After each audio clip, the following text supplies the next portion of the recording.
Wow, what a game of football have we just witnessed. Arsenal just blown out Aston Villa out of water in that second half. They managed to score 4 goals in the second half. Of course, later on, Aston Villa got a consolation goal by Oli Watkins, but the game was already done and dusted. That Arsenal, I told you earlier, guys, that Arsenal had to win this game if they wanted to keep their title chances alive, and they have managed to do so. So they cannot afford to drop points right now. But the way they did it, yeah, it was so magnificent. They destroyed Villa in the second half. But of course, you look at the first half, I think Villa was a better side than Arsenal in the first half.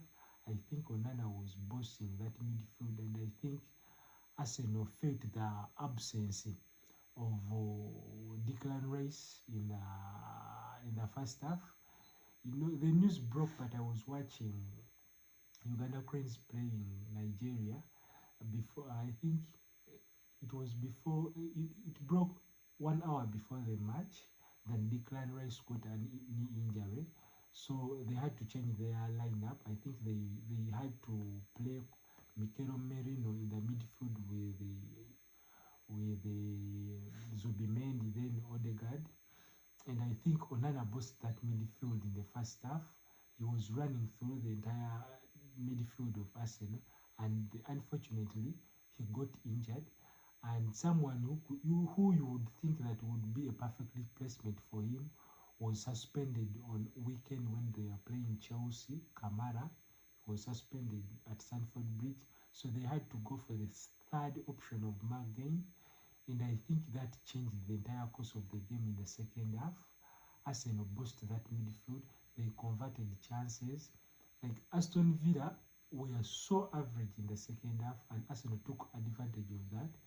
They really flexed the muscles in the second half, and I think now this puts pressure back on Man City, because Man City is playing Sunderland away from home on Thursday. So Arsenal now are 5 points clear on the top of the table, with City with a game in hand. So City have to win away at Sunderland, which will be a tough game, of course, because Sunderland haven't yet lost at home. So the pressure now is on Pep Guardiola and his team.